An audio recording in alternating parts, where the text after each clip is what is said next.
حضرت حمزہ رضی اللہ تعالیٰ عنہ کے تعلق سے ایمان افروز روایت، پیارے آقا صلی اللہ تعالیٰ علیہ وآلہ وسلم نے حضرت سیدنا حمزہ رضی اللہ تعالیٰ عنہ کے جنازے پر فرمایا، یا حمزہ یا کاشف الکربات، یا حمزہ یا ذاب یا مانع عن وجہ رسول اللہ، یعنی اے حمزہ، اے مصیبتوں کو دور کرنے والے، اے حمزہ، اے چہرہ رسول سے دشمنوں کو دور کرنے اور روکنے والے۔ سیرت حلبی جلد 2 پیج نمبر 335، دارالکتب العلمیہ بیروت، یہ حوالہ اس کا، یعنی کہ سیدنا حمزہ رضی اللہ تعالیٰ عنہ کے جنازے پر سرکار صلی اللہ تعالیٰ علیہ وآلہ وسلم نے ان کو یا کہہ کر پکارا۔ مسئلہ حل ہوا نا، ایک کوئی کہ یا رسول اللہ کہتے ہیں تو وہ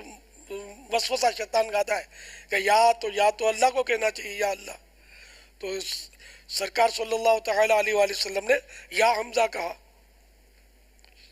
تو یا مانے اے، تو کوئی حرج نہیں ہے، اور سرکار نے کیا تو وہ حرج نہیں ہے، کہنے کی حاجت نہیں ہے۔ جو سرکار نے فرق کیا وہ شریعت ہے، جو شریعت کو نہیں مانتا اس سے کیا بات کرنی تھی، شریعت کو مانتا اس سے بات کرنی ہے۔ پھر یہ کہ یا کاشف الکربات، یعنی اے مصیبتوں کو دور کرنے والے،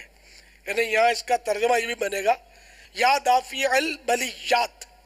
اے بلاؤں کو دور کرنے والے۔ مصیبت، بلا مانے آفت، مصیبت، تو یوں سیدنا حمزہ رضی اللہ تعالیٰ عنہ دافع بلا بھی ہیں، اور یہ لقب ہماری طرف سے نہیں، پیارے آقا صلی اللہ تعالیٰ علیہ وآلہ وسلم نے انہیں عطا فرمایا۔ ید الشہداء، امیر طیبہ امیر حمزہ رضی اللہ تعالیٰ عنہ کے مزار پر انوار کی کرامات کی بھی کیا بات ہے۔ امام ابن ابی دنیا اور بیہقی